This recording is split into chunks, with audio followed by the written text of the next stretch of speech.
Hello and welcome. Today I get to talk about a film that is, oddly enough, from one of my favourite genres, which is monster movies, in the sense of either mutant monster movies, dumb monster movies, just ridiculously oversized monster movies. And yet I never really got into the Kuja stuff.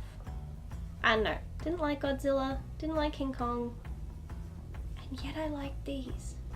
What is wrong with... I am a very complicated person. I don't even understand myself. So if you are sitting there and you've been watching my videos for a while and you're just like, girl, I don't get you, I'm like, well, that's fine, because I don't get me either, okay? Okay? Cool. So, I am a wacko. I think it has something to do with the heat. Well, I'm naturally a whack job. That's just a fact. But today is like 30 degrees, the air conditioner's on, and I don't really feel it because it's that hot and I've got like 50 different lights on. It's not doing its job. Someone just come and hose me down. Actually, don't hose me down because then I'll have an allergic reaction. So anyway, I'll just get on with today's review, which is, as you will see, Megalodon. And in case you were wondering when you clicked on this, no, I'm not talking about The Meg. The Meg and Megalodon are two completely different films. The Meg was a big blockbuster film that was also really crap, but that was big screen. Megalodon is like, think small sci-fi channel TV movie. Okay, cool. Really the same year, same topic, both sucked. One of them sucked more, and I'm about to tell you which one that is.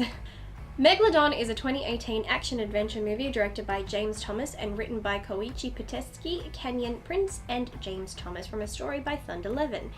In it, a military vessel on the search for an unidentified submersible finds themselves face to face with a giant shark and are forced to use what they have on board to defend themselves from the monstrous beast. After watching The Meg, I couldn't resist the urge to watch this and see if it would be better or worse. I thought it would be rather amusing if this low-budget sci-fi channel movie did a better job than the Hollywood blockbuster.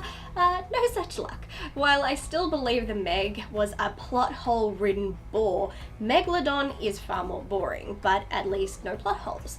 The plot is relatively simple, which leaves less room for error, and luckily they managed to avoid that, but at the same time, it didn't attempt to take any risks or do anything that hasn't been seen in any other giant monster movie. The opening scene was very similar to the opening of The Meg, with both taking place in a submarine and said submarine being attacked by a giant shark, which immediately made me disappointed. When you get down to it, this film has very little to do with a Megalodon.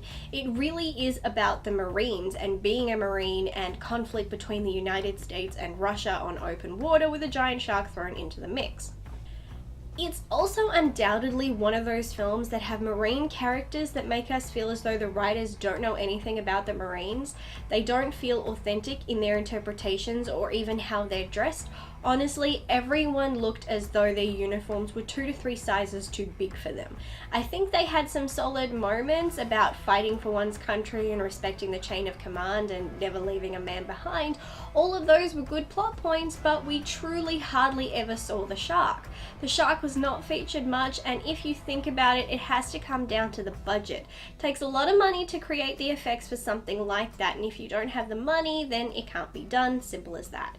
It's still disappointing though. The shark moves very little, does very little, and in many scenes looks only slightly bigger than Jaws.